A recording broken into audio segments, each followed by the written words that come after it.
Okay. Hi, everybody. Welcome to our fourth annual Peace Conference here at Middlesex Community College, my home campus. I'm Steve Kravisky. I'll avoid giving you math equations. So, tempting though that is. I wanted to thank my union, Congress of Connecticut Community Colleges, or 4Cs SCIU, for sponsoring the lunch next door. So please keep eating. So I think we have a good program for you today. Hopefully everyone has a program. In a moment, Medea Benjamin will address us, and then we have the first panel, a short break, and then the second panel, and then Bahman Azad to wrap things up. Restrooms are down the corridor and to the right, and there's also the literature tables in the first bay on the right, so at the break, if you haven't already, please take a look. So we got a lot of hard work in front of us to address the rampant militarism, and our Peace and Solidarity Coalition was formed to change the tide that we know we're dealing with. You know what the issues are. So without further ado, I think hearing from Medea Benjamin is going to be very special to kick things off for us today. She's one of the leaders and founders of Code Pink, a national peace and justice organization. So she'll speak, we'll take some Q&A and go into the first panel. So let's welcome Medea Benjamin. Thank you.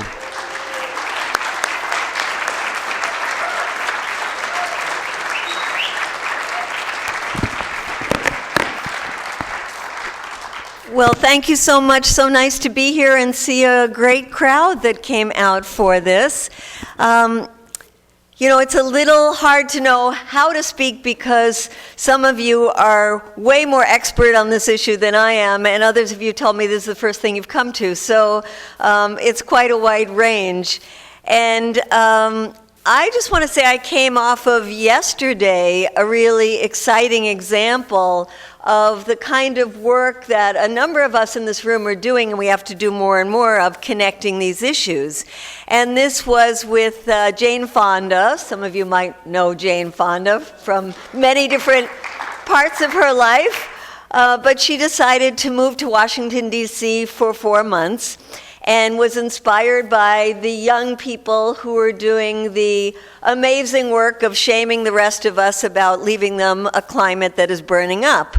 And she said, if they can do what they're doing, I better do more than what I'm doing, and picked herself up, moved to DC, and started this thing called Fire Drill Fridays that happen every Friday, where the night before she gets experts to do a teach-in, and each one has a different theme to it. So it's climate and the water, climate and women. Yesterday was climate and militarism. So there's a teach-in that actually hundreds of thousands of people are turning in to watch this teach-in. And you can go on to Fire Drill Fridays. Every Thursday night they do the teach-in. And then on Friday there's a rally. And then after the rally, Jane said, I'm going to get arrested every single Friday. Well, she didn't quite work that one out really well because she realized after 3 arrests at the nation's capital, you don't just pay a fine. You start getting overnight stay, you have to go back to court. Then if you go 4 times or 5 times, they're talking about months possibly in jail. So she's kind of rethinking a little bit the getting arrested every single Friday. But I bring it up because this Friday was the militarism one. And I know we have a lot of Vets for Peace here, and I want to give you all a round of applause. There was a great Vets for Peace contingent that came. The younger vets, a lot of them from the Iraq and Afghanistan war in the organization About Face, they were there as well. We had my organization, Code Pink. A lot of different groups came together. And it's really interesting because she has it as a different issue each time. every group tries to, in a very comradely way, outdo the last one by getting more people. So I'm happy to say that so far the militarism has been the largest of them all. And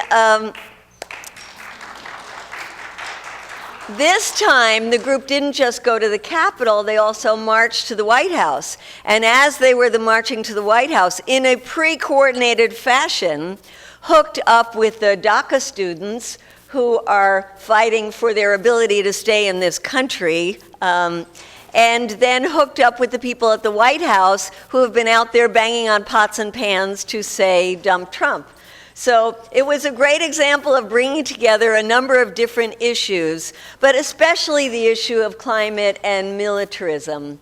And I see this happening a lot more. I've been talking to some of you here, and you say you're doing it through both being part of environmental groups and being part of anti-war groups. A lot more of this coming together.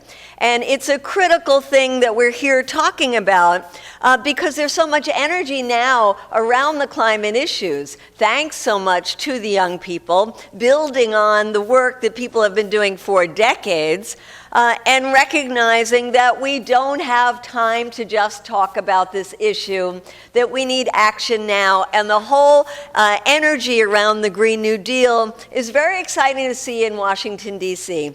I saw, who's my friend that has, We Are the Squad. Why don't you get up? Yes, We Are the Squad there. When the Squad appeared, if you don't know who the Squad is, that's Alexandria Ocasio-Cortez, Ilhan Omar, Rashida Tlaib, and Ayanna Pressley, 4 young women who get to Congress and really shake the whole thing up, which actually is very, very exciting to think, for those of us who have become very cynical about electoral politics, to see that such a small group of people can make such big waves. And when Alexandria Ocasio-Cortez got involved with pushing the Green New Deal and forced so many other people in Congress to take it seriously, doing sit-ins in Nancy Pelosi's office and now in a lot of other offices. This has elevated the conversation to a new level and the sense of urgency to a new level. And that's what we have to do about these war and peace issues. And many of you have been working on this issue for a long time. You know how hard it is to elevate the issue of war and peace because it is so entrenched. This military-industrial complex that Eisenhower warned us about is something that he probably in his wildest dreams never thought could be as destructive and as enormous as it is today. But seeing remember the older folks and how in the days after, the years and then actually a decade after Vietnam War, there was what was called the Vietnam Syndrome. And the Vietnam Syndrome was not about the poor soldiers who came home with PTSD and all of that. It was about people having anti-war sentiments and not wanting to see the U.S. engaged in war again. And then came 9/11, and many people in the military-industrial complex were saying, okay, there's no Vietnam syndrome anymore, now we're back in business. And indeed, they have been back in business with such vigor that the Pentagon budget keeps going up and up and up, and we get no relief in sight. And you know this is a bipartisan issue. It has been for a long time. As much as people might have thought that Barack Obama was going to be the peace president, we were sorely disappointed by that. Should have had a hint when he named Hillary Clinton as his Secretary of State. And there were a couple of good things in the foreign policy realm that did come out of the Obama administration, like the Iran nuclear deal, like improving the relations with Cuba. But for the most part, it was literally business as usual, increasing the Pentagon budget, increasing the weapons sales. And then we get Trump. And it's so curious how Obama got the edge over Hillary Clinton in large part because he voted against the Iraq War and then went in and continued the wars, and how Trump, a lot of his appeal to many people was the anti-war sentiment that he voiced during the campaign as well. And to this day, there are people who really think that Donald Trump wants to get us out of wars. And when, you can't believe a word that comes out of that guy's mouth. But when you listen to him talk about the wars, he sounds sincere. He really does. And people say he tried to get us out of Afghanistan and the deep state came in and wouldn't let it happen. Tried to get us out of Syria and they came in and wouldn't let it happen. But I think it's important to counter the myth that Donald Trump wants to get us out of wars with some reality checks. Reality checks like he was never pulling troops out of Syria, for example. They were just getting transitioned around to Iraq, some to Jordan, at the same time that he was sending more troops into Saudi Arabia. And you might remember that was one of the reasons Osama bin Laden said he hated the United States was U.S. troops in Saudi Arabia. And he has sent 14,000 more troops into the Middle East than when he came into office. We also see who did he bring with him when he came into the White House, and who did he keep bringing after those people quit and he had to keep getting other people. He brought in war hawks. He brought in people like Mike Pompeo, who when he was in Congress was known as a hawk. He brought in people like John Bolton. Boo! Can't say that guy's name without saying boo. A horrible, horrible Uber hawk who somehow became a UN ambassador but hates diplomacy. He brought in people to the Pentagon who first represented General Dynamics, then represented Boeing, and then represented Raytheon. And he also is, do you remember the first place that he went outside the country, his maiden voyage? Where did he go? Yeah, I mean, he could have gone to Canada, right? He could have gone to Mexico. There's a lot of countries he could have gone to, and he chose going to Saudi Arabia. Barack Obama had already way upped the weapon sales to Saudi Arabia, but Donald Trump wanted to outdo him, and he has outdone him. Record weapon sales to Saudi Arabia. Now, I wrote a book on Saudi Arabia. I have a couple of copies there if you want to see it, because it's important that we really understand what we're dealing with Saudi Arabia. Saudi Arabia should be considered a pariah state. We shouldn't sell a BB gun to Saudi Arabia. And yet we are selling all of this sophisticated weaponry that allowed Saudi Arabia then to go in and use that in Yemen, with the catastrophic results that the American people barely have any idea of what's happening there, and the magnitude of the humanitarian disaster in Yemen now, and talk about connections between environmental issues and war. You see it in Yemen with the lack of water, with the destruction by the bombing of the infrastructure, the outbreak of cholera, over 1 million people affected by cholera. And so Donald Trump, I think that what they're looking at around Ukraine is problematic, but I think if you want to look at a really good reason to impeach Donald Trump, it's his illegal, unconstitutional, inhumane war in Yemen.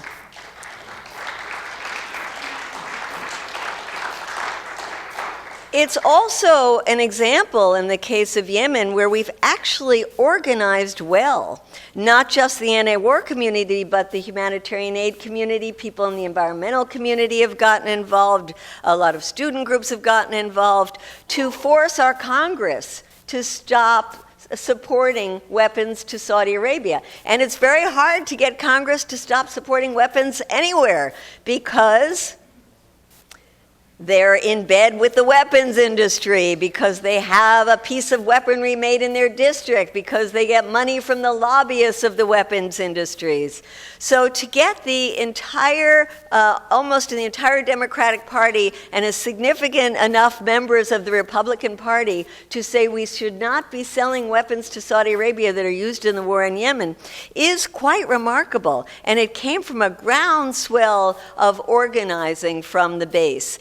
Unfortunately, when it got to Donald Trump's desk, he vetoed it. But it is a good example of a lot of different constituencies coming together and taking on the military-industrial complex.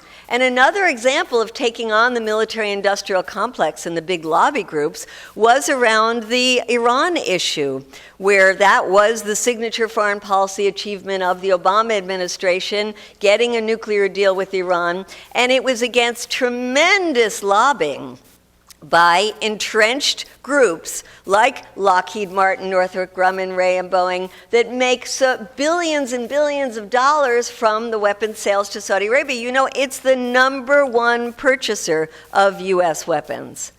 And so going against that lobby, as well as the Saudis themselves, and another very strong lobby group, which is Israel.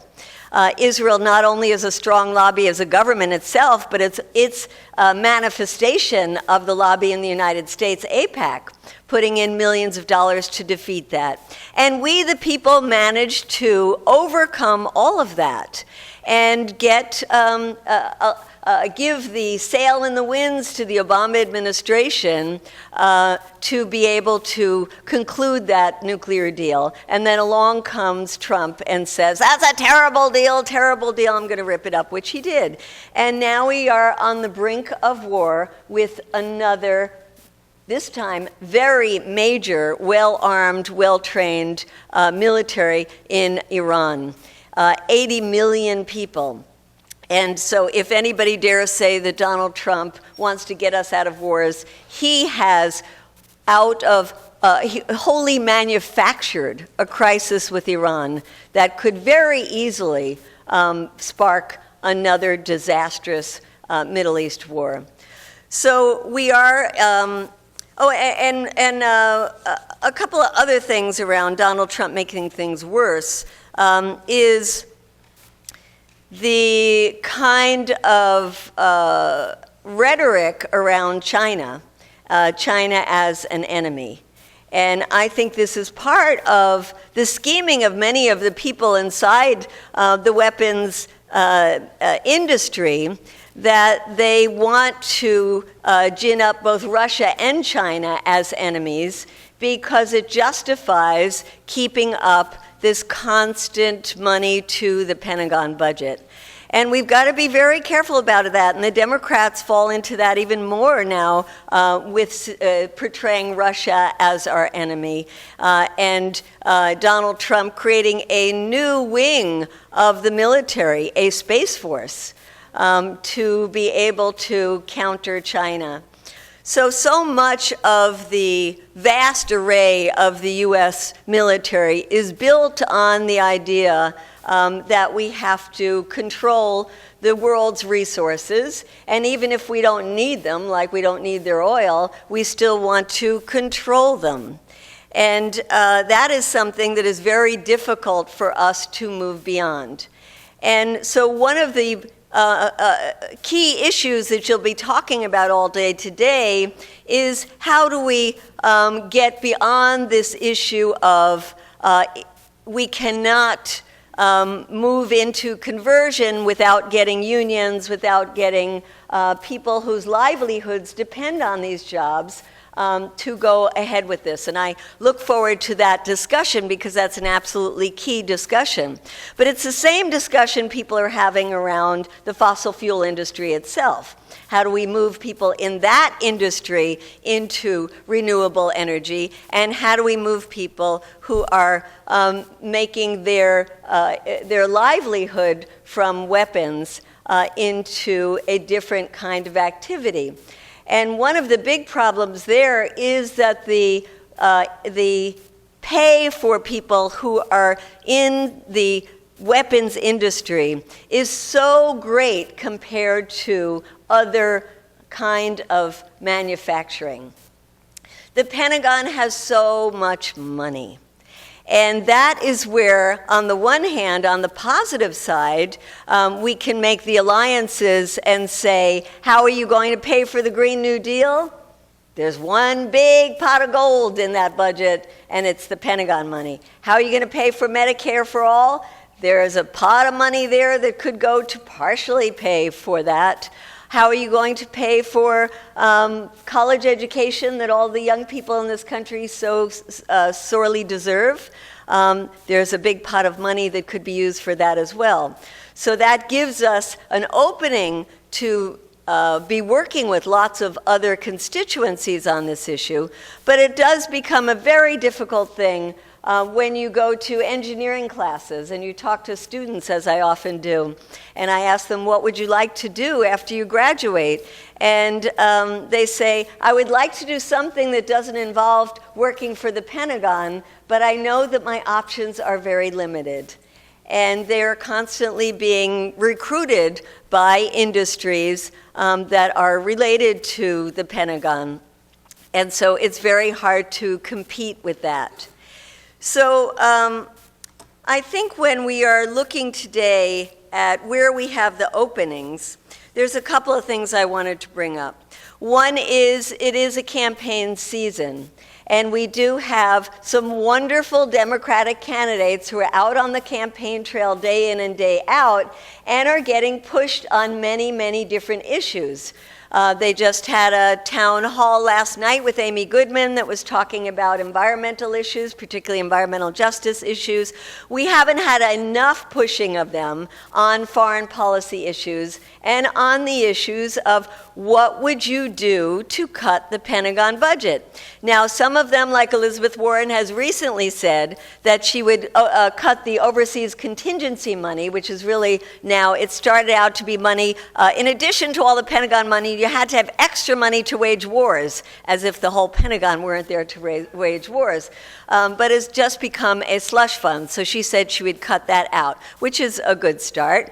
But the candidates, for the most part, have been very vague and have just thrown out what is really kind of a platitude now, saying the Pentagon budget is too big, I think we should cut the Pentagon budget. Well, you know, they're coming out with plans for everything. Bernie Sanders just came out with his plan for immigration. Elizabeth Warren has a plan for everything. So I think we have to demand, where is your plan for cutting the Pentagon budget? We want to see that plan.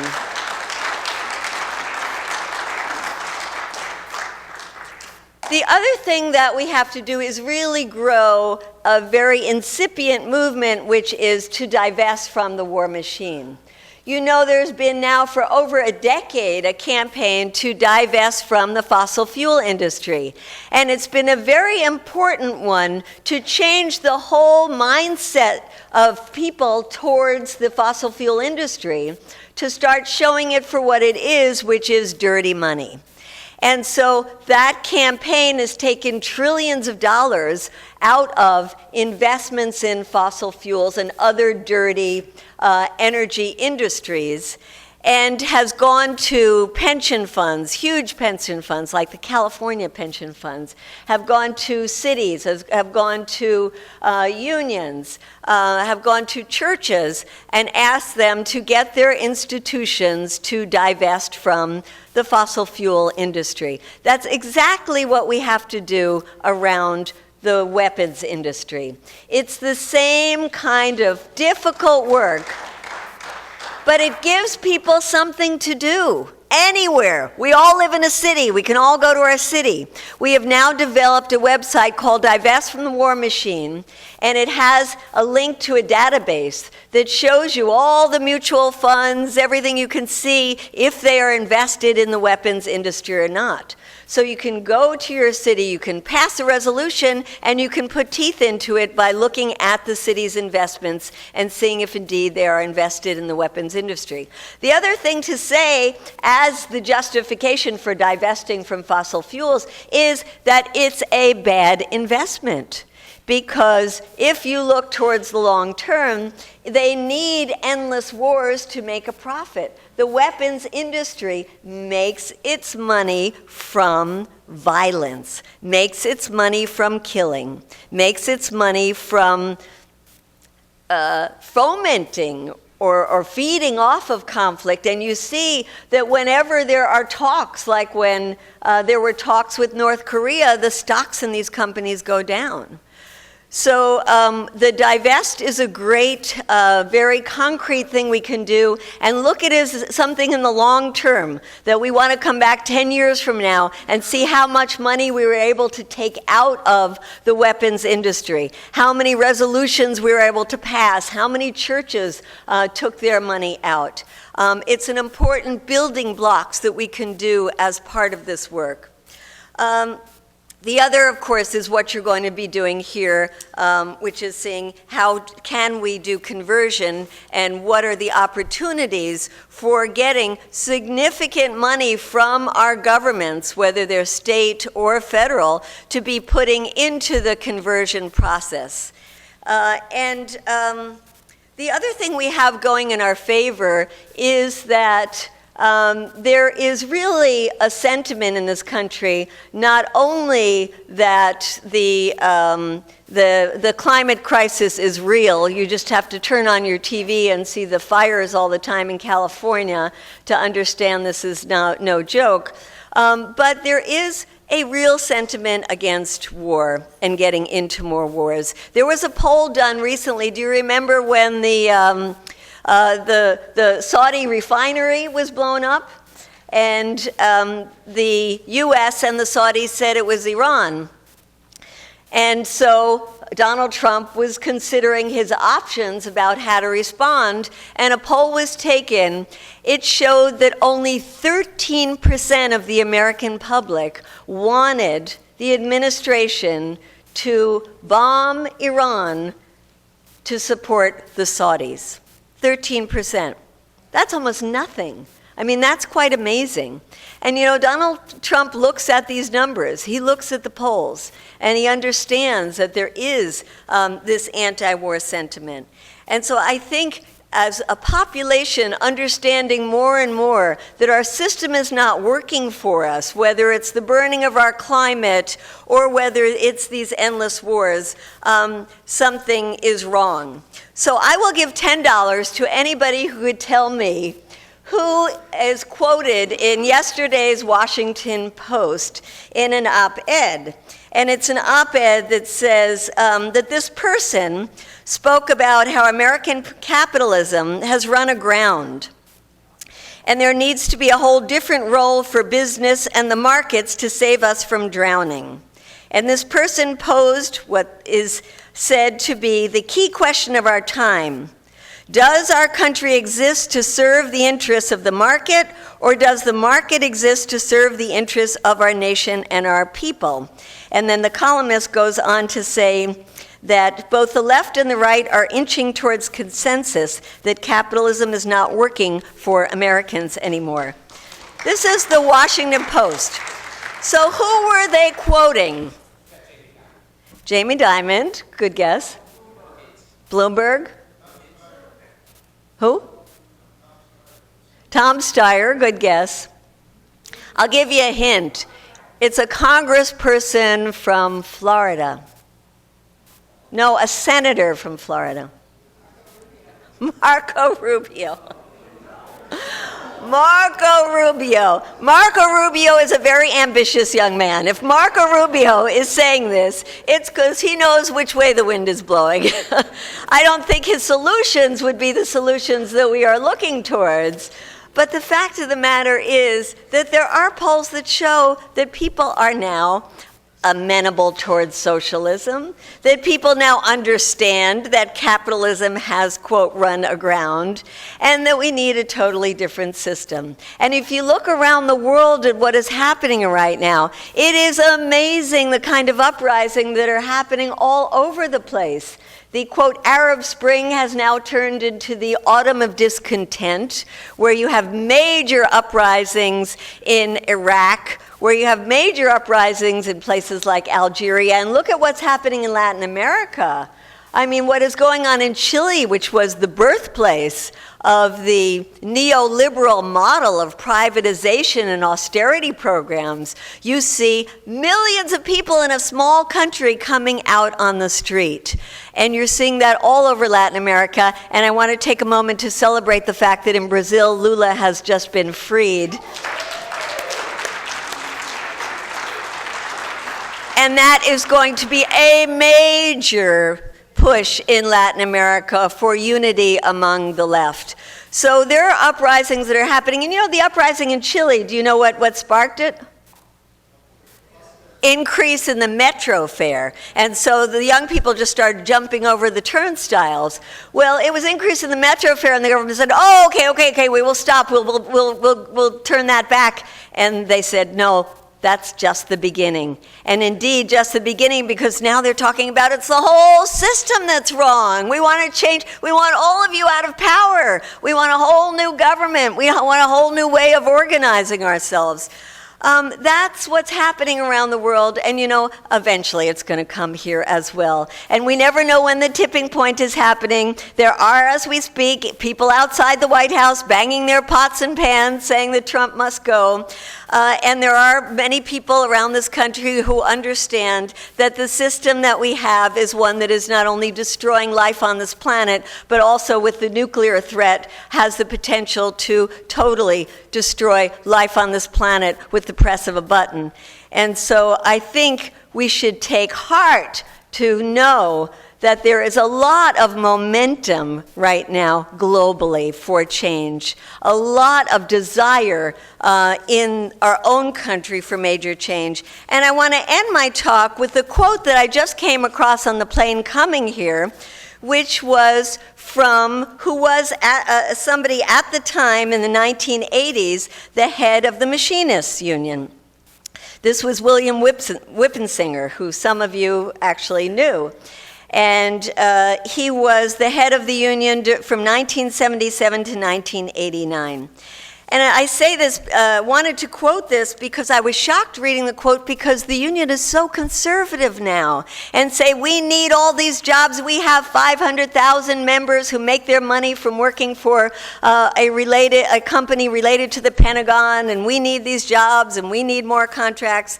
So this is back from 1984 when there was an international conversion conference.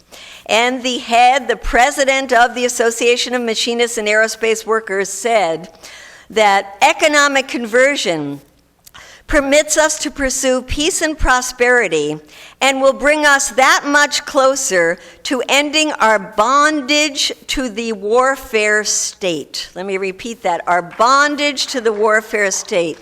He said, we, and he meant by we the workers and we the people are the hostages, and we, the workers and we the people, shall free ourselves from that bondage. Thank you.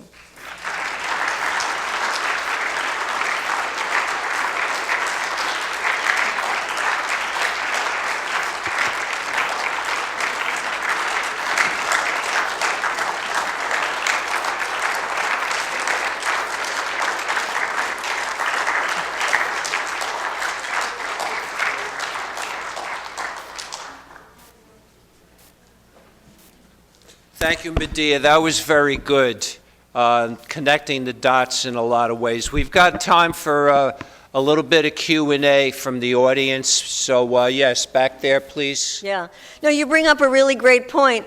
She is very smart. She's very sharp, and when she is asked things like, where's the money going to come from, she often says, how come that's never asked when we talk about the Pentagon budget? How come that's never asked when it comes to war? So, you know, she indirectly keeps relating them, but you're right, it's not in the legislation. And for exactly the reason that you bring up. But you know, I bring that back to us, which is we had such a strong anti-war movement right before and in the early stages of the Iraq War, and then that movement fell apart for many reasons. But we don't have the strong kind of energetic movement we need to be able to do the sit-in in Rosa DeLaura's office and make those demands. So I think rather than putting the blame on someone like AOC, which is not what you were doing, but I think it's really looking at ourselves about how are we going to build that very unstoppable movement that those things can be and will be linked together. Yeah, I mean, obviously, when people get into power, all kinds of other pressures come to bear on them. And I see it as I go through the halls of Congress. In fact, there are rooms in the Capitol building that we can't even get into. And those are the rooms, if you're part of a well-heeled lobby group, that's where you go. You don't go to the office, you go to special places. And all of those pressures take good people and turn them into compromised people. It's one of the reasons we also have, as part of this Divest from the War Machine, a pledge to ask members of Congress to pledge not to take money from the weapons industry. And so it only will be because there are people that are really pushing them from below that we're going to get any momentum on this at all. And I do want to thank the Peace Council and mention, for anybody who wants a nice little pamphlet to give out, there's a piece I wrote on 10 ways that the military and the climate are intertwined. And it's a very good basic, if you want to take some with you. There are copies on the table of the Peace Council. And in terms of the whistleblowers, it's the same kind of thing. It's just hidden from us. And so there's a good network of people who are working very hard, and they have great lawyers and good defense teams. But the problem really is getting this out to the American public and getting them to know about it, and getting them to understand that whistleblowing is so critical as part of what is supposed to be a democracy, and that these people are the kind of people who should be elevated on a pedestal, not necessarily the people who are being elevated now. Okay, I think you're next, and then maybe one more. Right, I remember over a decade ago, one of the major anti-war marches in New York City. I remember going to that march. We started at one end, 100,000 of us, marched down to the other end, and got on a bus and went home. End of story. What was that for? What was that for, I have to ask. And recently I read an article by Chris Hedges. The time for those kinds of marches are over. What if we had 100,000 people saying, "To hell with this, we're sitting down"? And in a way, I'm kind of addressing everybody here. We all have grandchildren. We love them. I'm terrified for them. Hell, I might see the end. If I make it to 90, I don't know if I'm going to make it to 90 because there won't be anybody making it over the next 10 years. So I'm tired of going to marches and just marching. I'm tired of going to meetings and just having a meeting. I mean, what do we have to do? I live in Middletown. I get frustrated because Middletown sleeps.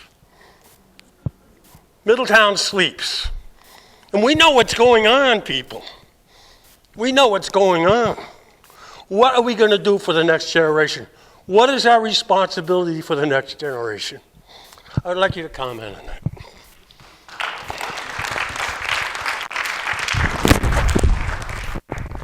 I would just alter a little bit to say not what are we going to do for them, what are we going to do with them? Because, that is where it's at right now. And it's amazing what people in high school are doing right now. It's amazing what somebody like Greta Thunberg did to raise consciousness worldwide. That level of commitment is quite extraordinary. And so I think You're totally right, except I would say that there are some good things that come out of those one-day things, which is people get to be with each other and network with each other, and other ideas come out of that. But it's not enough. And I was just talking with somebody a couple of days ago from the Women's March, and they said the next Women's March is not going to be come in and march around on a weekend. It's going to be sit-ins. It's going to be civil disobedience. It's going to be real actions. So people more and more are starting to understand that. And that's one of the reasons I think it's so important to look at what is happening in a place like Chile. They don't go home.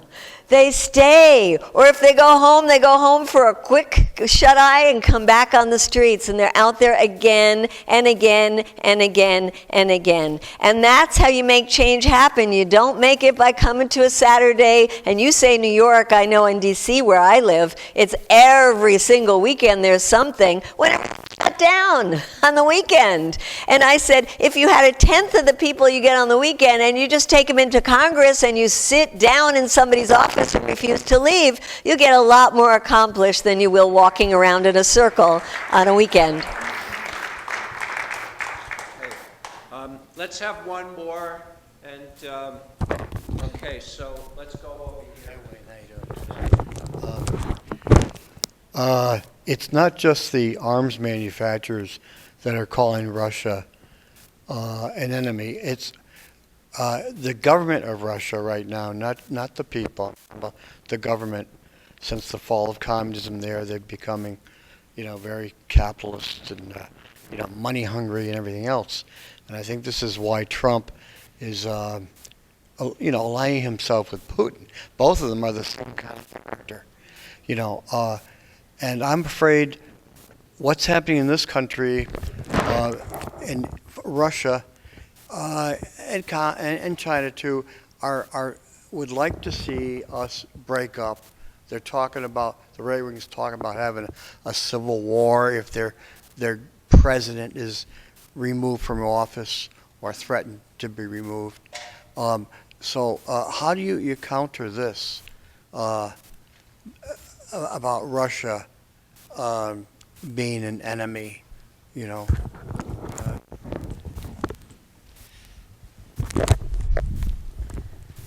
I think it's very dangerous the way that the Democrats are portraying Russia. I don't want Russia interfering.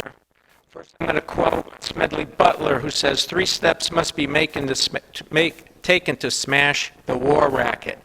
We must take the profit out of war. Martin Luther King says, a nation that continues year after year to spend more money on military defense than on programs of social uplift is approaching spiritual death. Dwight Eisenhower says we must guard against the acquisition of unwanted influence by the military-industrial complex. And then I put a quote in here of my own.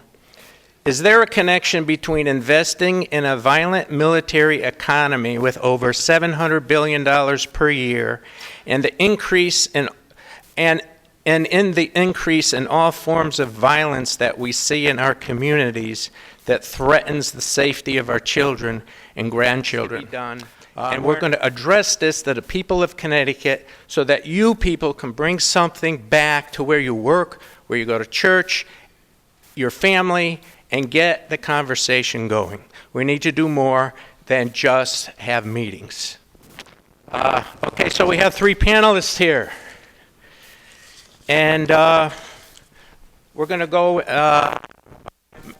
Miriam Pemberton works in Washington, D.C. She'll go first. Dave Iano, who has worked in lived in the city of Hartford for many years, will talk about how the federal government budget does not help the inner city of Hartford too much. And finally, Mitch here will tell about how this military-industrial complex really affects climate. Okay, so Marion will go first. Marion is a researcher and then director of the National Commission for Economic Conversion and Disarmament. Before directing the Peace Economy Transition Project at the Institute for Policy Studies in Washington, D.C., she is currently under contract to do a book on the U.S. war economy and will present a paper on economic conversion at a side event of the United Nations General Assembly First Committee. I think there might be papers being passed around to write some questions down. If you could do that, we're going to have Miriam speak for 10, 12 minutes, then Dave, and then Mitch. Miriam? Thanks very much. It's great to be here. Nobody has mentioned so far the anniversary that this day is. So 30 years ago today, those people climbed up on the Berlin Wall and started swilling champagne and taking hammers. And it is literally true that that day changed my life. So I thought I'd just mention why. I got a PhD in English literature, and it took me a long time. I was having babies, and when I got to the end of it, I kind of knew I didn't want to be an English professor, but I didn't know what I did want to do. I was more interested in politics, but I figured this is my destiny. I will go and be an English professor. So I started this academic job search that my heart was not in, and but I thought on the way I will take a temporary editing job with this organization called the National Commission for Economic Conversion and Disarmament. I didn't know what economic conversion was, but it sounded, vaguely progressive, and, why not? So here comes the anniversary. I took this job a month before the fall of the Berlin Wall.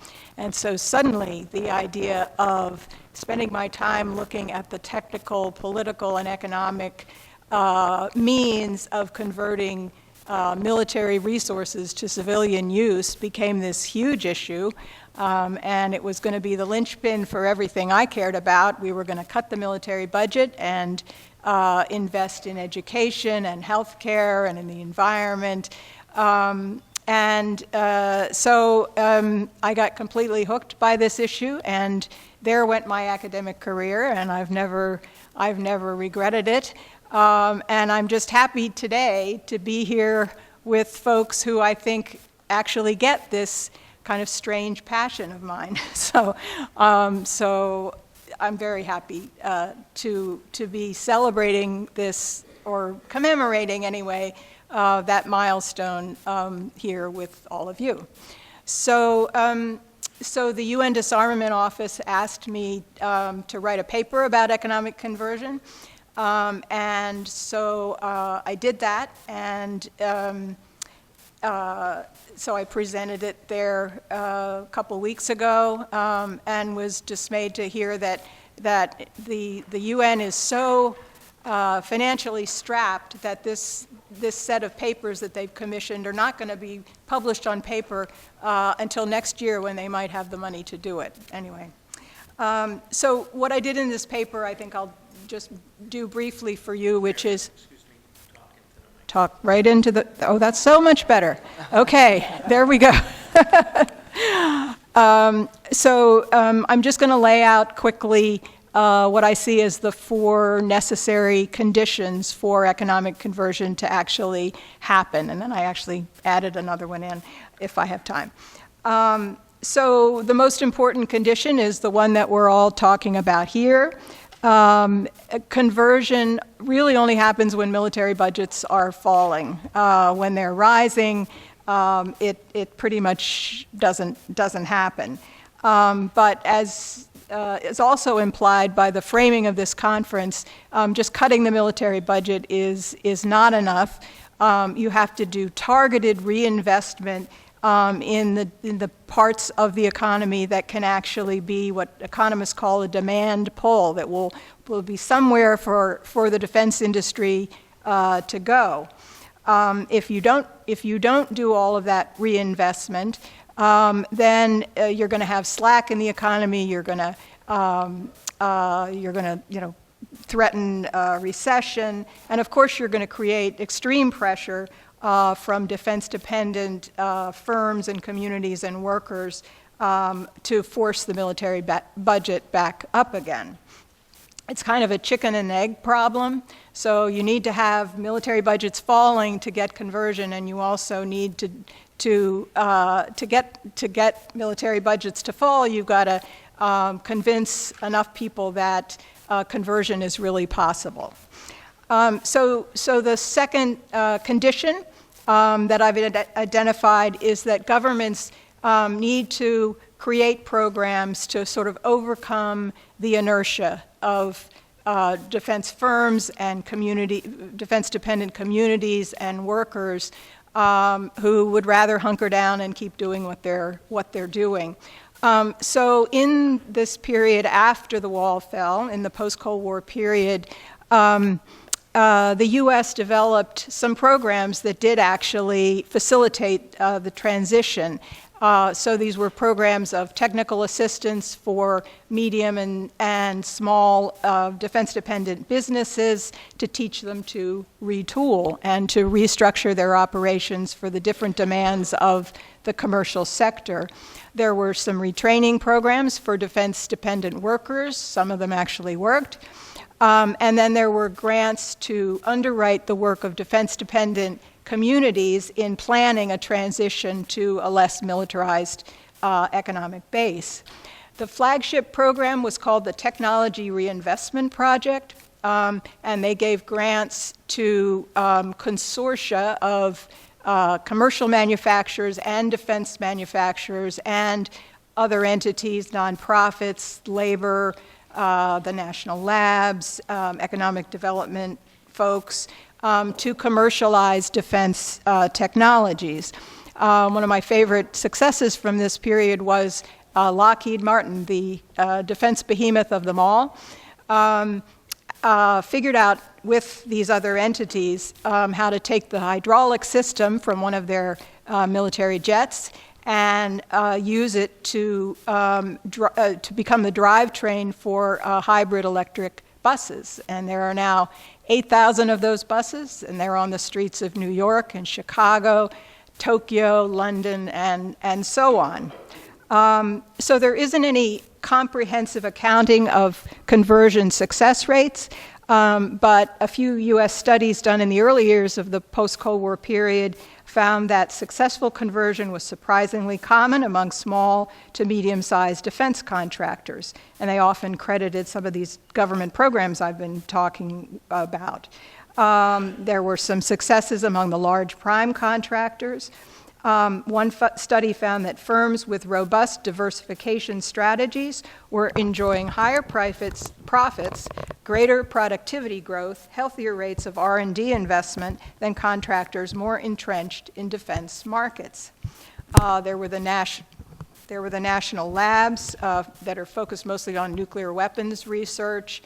The government and civil society groups came up with some fairly detailed plans for how to convert those labs into doing things like work on environmental protection. But as we all know, toward the end of the century, what came down in terms of the defense budget began to go up. So just a few reasons for that. There was, in fact, insufficient investment on the civilian side of the budget, to be the demand pull to draw the defense sector into civilian production. There was, of course, the determined resistance of the defense industry to do anything like conversion for the most part. And of course, we've all heard about the ways that they manipulate defense budgets, which is, campaign contributions to, specific key committee chairs who control the money, and then spreading defense contracts as far and wide as they possibly can to create what I call a political protection racket for themselves. And then they began to redefine conversion. And their favorite definition for conversion was really, arms exports or conversion. So we're going, if we can't sell them here, we're going to sell them all around the world, and we will convert ourselves to that. And then, of course, 9/11, enough said. So the third condition that I identified in this paper was the multiplicity of approaches that civil society needs to take to support conversion. So research and education, what we're doing right now. Advocacy on behalf of a fiscal shift. I'll make a plug for an organization that's now part of my organization. It's called the National Priorities Project. Maybe I don't even need to talk about them, but they really do look at, they produce a lot of illustrations of the trade-offs between military production and education and healthcare and sorry, thank you. And so on. They break down the military budget in terms of congressional districts, what are you getting and what are you giving up. Then internationally, there's this Global Day of Action on Military Spending that's timed for the release of global military data from the Stockholm International Peace Research Institute, the SIPRI. And I wonder if you all participate in this Global Day of Action. The idea is to do teach-ins and various kinds of actions, and then post photos and documents on their website. If you don't participate yet in that effort, seems like definitely worth doing. It's in April. It changes every year, and now they've sort of expanded it as like a week-long thing, even a month-long thing. But it's April. That's when this data comes out. Then there's various efforts that I think some of you have been involved in with sort of specific targets to illustrate the broader issue.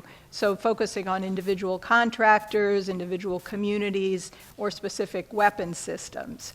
There's advocacy for base conversion, closing bases, and redeveloping them for the community's own purposes. In some ways, that's easier to do because bases are actually public assets, and there's a pretty good process that they've set up to involve all stakeholders in figuring out what to do with a base that's been closed. Of course, the kicker is there hasn't been a base closure process since the year 2005 because Congress, with their kind of bird-in-hand mentality, prevents any closures from taking place. And then the one that I think is most important and will be addressed by other panelists, and Medea certainly talked about it, and there are various folks who are working on connecting our issue to other salient issues, the most important of which is obviously climate change. So I think I won't belabor that point. The fourth condition that I identified was really the need for an actual industrial policy. So conversion, there's all sorts of conversions that have been successful, all over, but they're very scattered because we don't have an industrial policy that really focuses the engineering talent and the resources and the combination of regulations and taxes and all of the ways that you can actually move an economy in a new direction. Back in the post-Cold War period, we said that we need a new national mission to take the place of winning the Cold War, and that really needs to be focusing on greenhouse gas emissions, which it was already clear were going to be, causing problems that no military on the planet, will be able to solve. That's the kind of big restructuring of the economy that really is necessary to do successful conversion. And I think, most of us feel that we have a pretty good vehicle for that in the Green New Deal, but as has been mentioned, economic conversion for demilitarization is not part of that deal, but it is about large economic restructuring, and so our issue really needs to be incorporated into that deal. I'll add one more condition, which we've also touched on, which is involving key constituencies. So obviously, veterans are one of those key constituencies, and Medea also talked about the other. This will not happen without dialogue and involvement with defense-dependent workers. A few people have mentioned William Wimpesinger. Way back in World War II, the great labor leader Walter Reuther came up with a detailed plan for how the military producing factories could be converted to building modern railroad stock and low-income housing for returning GIs. I could go on, but I guess I probably shouldn't, on all of the kind of creative labor, environment, anti-militarist, efforts that are underway. They will be absolutely critical to having any success. So just a few thoughts on the challenge here in Connecticut. I think I probably, for this group, don't need to run through all the ways that Connecticut is in the belly of the beast. I think the major manufacturers that are here have been mentioned. But when UTC and Raytheon merge, if they do, 3 of the 4 of the top 5 U.S. contractors have major presences in Connecticut.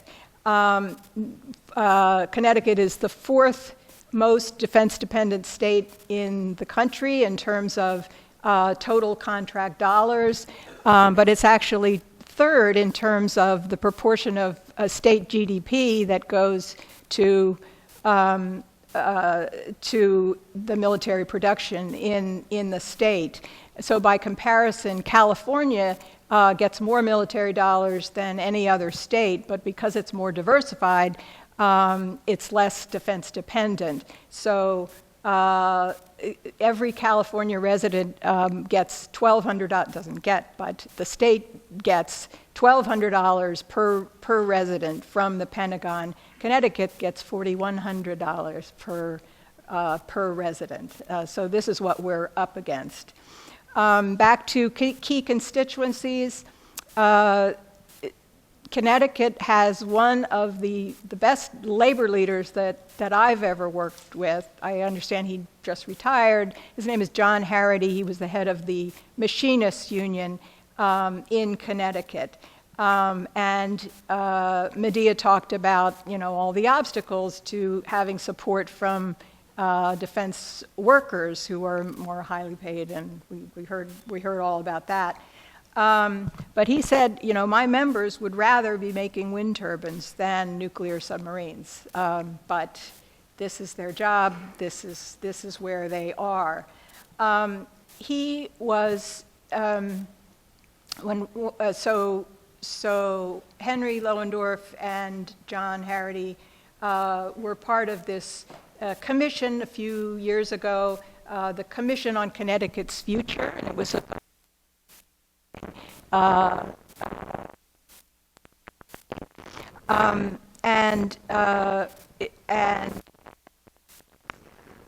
John was involved in just all manner of, the manufacturing innovation funds, various environmental task forces. He was involved in all of these. And so Henry and I were talking about, needing, now that he's retired, sitting down with him, talking to him about how to sort of plug in again into all of these various Connecticut agencies that could have a hand in actual economic in Connecticut if we could get to them. So I think we're going to try to sit down with his successor and see how we can move forward with this. We got to wrap up. I'm sorry. One more minute. Good.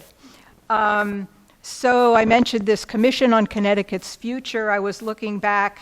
It didn't do very much. It got hijacked, as many of these processes across the country have, by defense interests and by people in the Connecticut government who just know that the defense industry is where their bread is buttered and are not gonna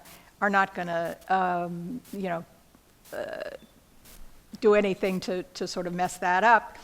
There were a few things that came out of this process in the recommendations, at least.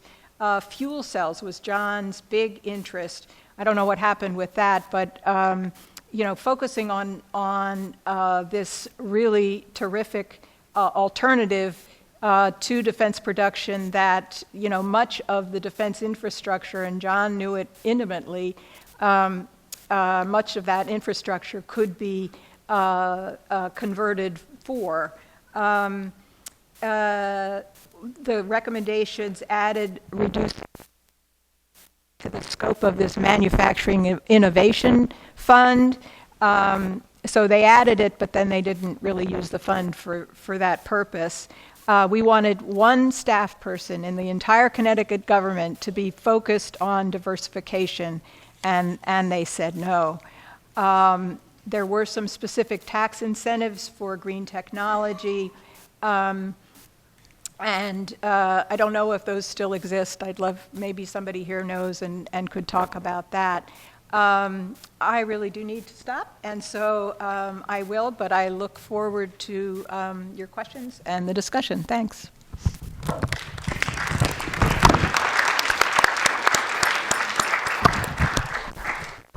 Thank you, Miriam. Let me just introduce Dave Iano for the camera. Was raised within the Green Monster as an Army brat. After 14 years of serving on military reservations overseas and all over the lower 48 states, on his 18th birthday, enlisted in the Army. In 1969, volunteered to go to Vietnam. He was trained as a medic at Fort Sam Houston and was attached to the 23rd Infantry at Chu Lai in I Corps near the DMZ. Married his high school sweetheart. They've been married 49 years. They have 4 daughters and a grandson. And he's a member of Veterans for Peace, Chapter 42. Also has a Voices of Veterans TV show on Hartford Public Access TV. Him and Steve Fournier will do that. He does county recruiting in the Hartford Public Schools for years. And you can easily find Dave's house on the busy streets of Hartford if you look at his flag that flies in front of the house, which he may share with you. Discretion. Thank you, Dave.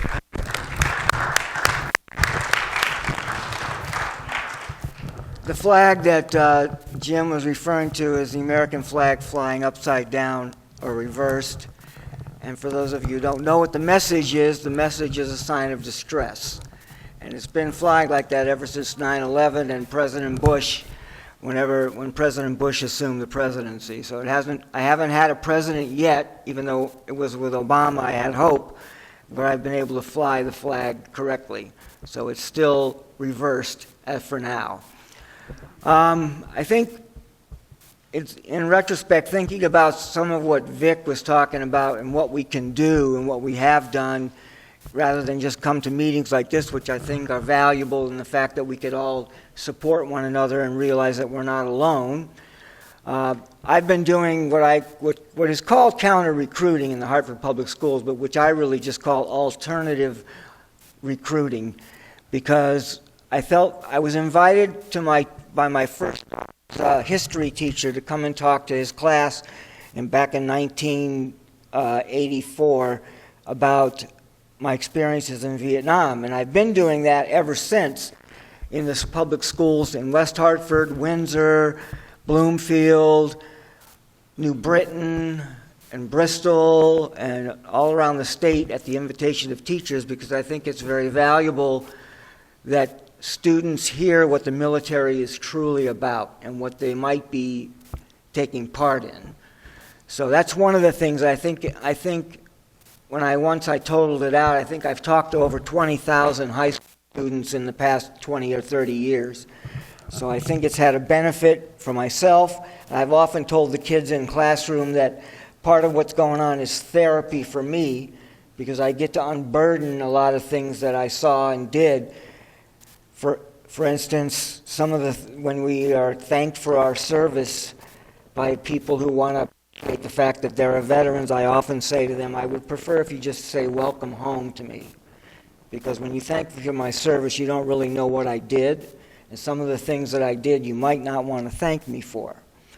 So it's kind of a bitter retort, but I think it's true. But one of the things that I think is practical and useful is when you come before your local government, whether it's at a Board of Ed meeting or a City Council meeting, and you ask them difficult questions, and you put forth difficult ideas for them to consider. For instance, the City of Hartford when we had a mayor elected for his first term, was put into the fear of bankruptcy, and they were going to force the people of Hartford to look at the fact that their city might be declared bankruptcy, which would affect all of our pensions, would affect our jobs, it would affect the assessments of our homes, and everything else that people depend on in their lives to exist. So I confronted them as city bankrupt. We're going to have to state of Connecticut. Because in the city of Hartford, because it's a state capital, over 50% of the buildings in the city of Hartford do not pay taxes. The hospitals don't pay taxes, the churches don't pay taxes, and all the state government buildings don't pay any kind of a tax to the city of Hartford. The pilot program, which was payment in lieu of taxes, is drastically underfunded and not correct in the way it values the taxes in the city of Hartford. So we really need the state to look at the fact that some of the states throughout the South get a benefit from that because they get more return on their taxes than we do in Connecticut. So I went to the site that Miriam talked about, nationalpriorities.org, and I would consistently inform the city of Hartford that the wars in Iraq and Afghanistan have cost the city of Hartford over $400 million in federal tax dollars that we did not get funded for.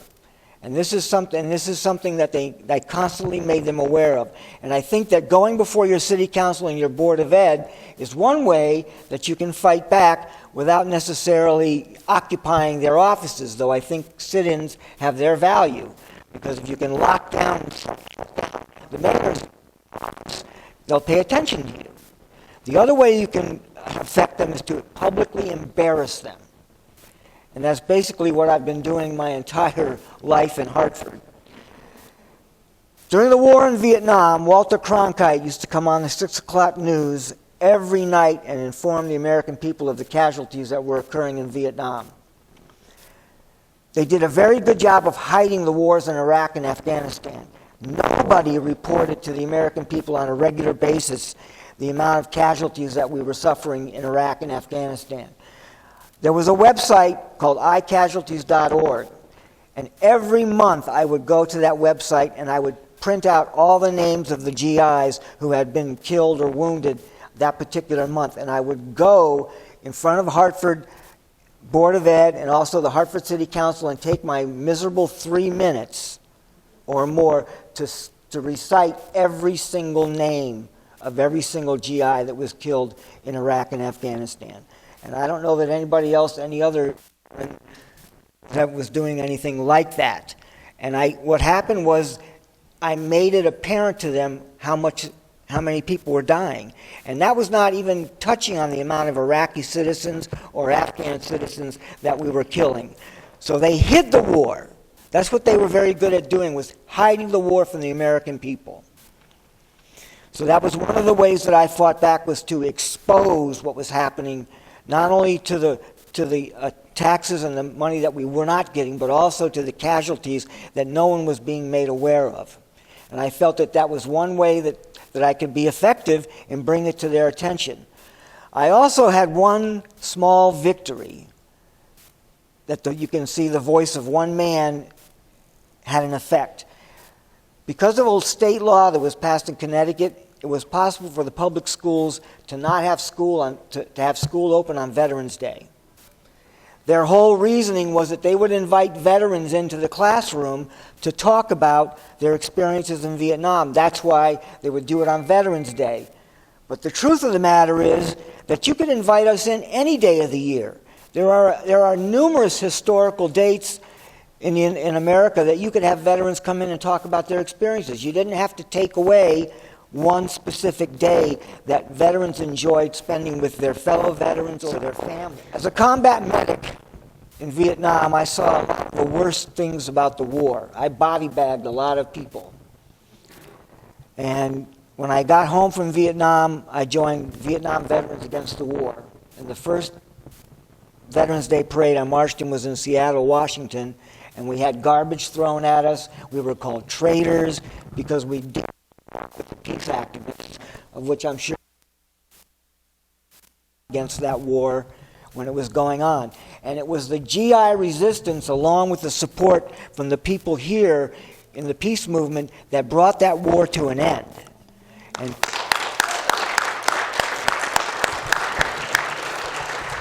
And today you have a similar organization called Iraq Veterans. I hand it over to Mitch and let him have his time with you.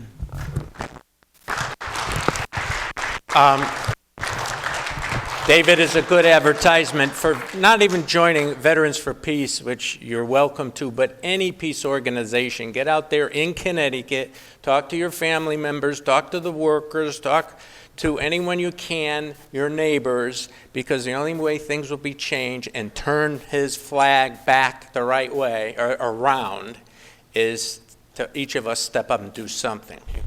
Mitch Link is an anti-war veteran. After joining the Marine Corps at 17 and deploying to Iraq in 2006, he saw firsthand the role of American imperialism in the world. Mitch has been an active member of 350 Connecticut, or 350 CT, for the past 3 years, trying to link the anti-war and climate change movements together. He joined Connecticut Peace and Solidarity Coalition to try to knit his climate change and anti-war work together locally. Thank you to the other panelists, and thank you for letting me speak to you all today. So what I'm going to do is I want to talk a little bit about my time in Iraq and how it helped me understand the situation we find ourselves in, and hopefully draw out some lessons from that we can use to fight against both climate change and the war machine here at home. So by the time I was 17, there was no one who could tell me that joining the military was not the best thing I could do with my life. I joined shortly after high school, and it was not long before I was living my dream of going to Iraq to free a people from a brutal dictator and to bring them democracy. After I arrived, it wasn't long before I realized everything I had been told, believed, and held obvious were simply lies. I couldn't tell you exactly how I came to this, but one moment stands out where everything kind of turned upside down. My unit and I were patrolling through the streets of Fallujah, Iraq. Some kids, maybe 15 or 16 years old, took some shots at us from a rooftop and ran off. I wasn't much older than them, just 18 at the time. We took cover in a house, and this realization kind of swept over me, that I had more in common with those kids, despite growing up in completely different cultures, thousands of miles away from each other, speaking different languages, having a different religion, that I had more in common with them than I did with anyone who decided we should be there shooting at each other. I had more in common with them than the orchestrators of the war in Iraq. And I came to see that being in Iraq, we were making things worse. We weren't making them better. We were not making anyone safer, whether in Iraq or here. And the things that I had done were going to hurt for a long time. And the scars I carry are small in comparison to those of the society we decimated in the Middle East. As my time in the military came to a close, I started asking myself, for all the blood spilled in Iraq and Afghanistan, did we make anyone's lives better? For all the money spent, did we make this world a more just or equitable place? And for the 22 suicides that veterans commit each day from the trauma of fighting unjust wars, is anyone safer? No. I can tell you the rich made billions of dollars. They made it off weapons that blew up Iraqi infrastructure. They made it by controlling the flow of oil, a resource that is quickly closing the human viability on this planet. They made it off no-bid contracts to repair the same infrastructure we blew up. And they made it from employing people like me to serve as private contractors to protect the oil fields. And this is what the Iraq War was always about. It was about destabilizing the Middle East to ensure the dominance of American business. It was about profiteering from the destruction of countless lives, Iraqi and American. It was about protecting the American dollar. And it was to further entrench the military-industrial complex in the Middle East. And so as I discovered that the real aims of the war had nothing to do with why I decided to pick up a gun and fly thousands of miles away from home to join it. What I wanted when I went to war was to make the world a better place. And this is why most young people decide to fight. But fighting in a war doesn't let you decide its purpose, or even your own role in it. When you fight for the American military, you fight for the rule of American capitalism worldwide. Whether it's in Iraq, Afghanistan, Libya, Syria, Somalia, Kosovo, Vietnam, or Korea. When you put on that uniform, you do not enter a democratic organization. More than any other institution on earth, the military has perfected the art of coercion. The orders flow from the top on down, and at the top are generals, tied to the ruling rich of this country by 1,000 threads, and they trust each other with their lives.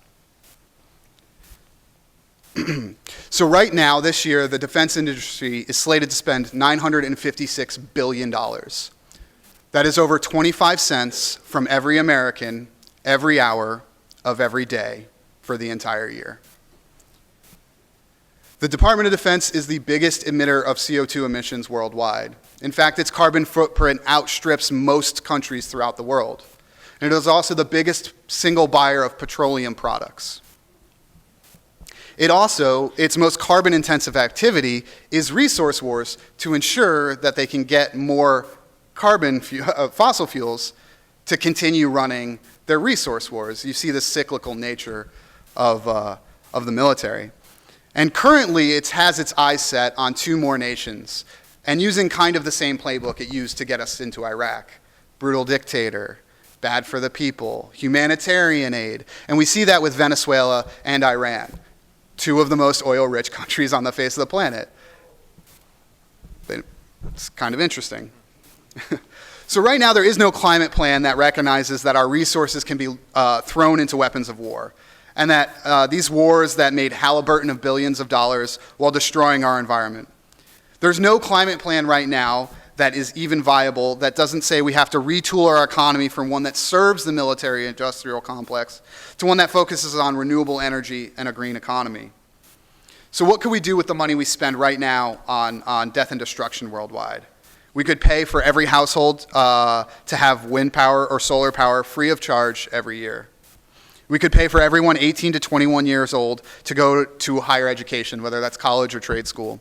We could create the 1.3 million infrastructure jobs we need very badly to transition from a system that relies on fossil fuels to a system that relies on green energy and has a democratic public ownership of the energy industry, not individual private ownership of the things that power our nation. We could also double the number of public school teachers, which is desperately needed as well. We need a smart, educated population to really confront the situation we have coming down with the pipe with climate change. Climate change is not some far-off, distant thing that's coming. It's here. Everybody knows we're breaking world record temperatures every year.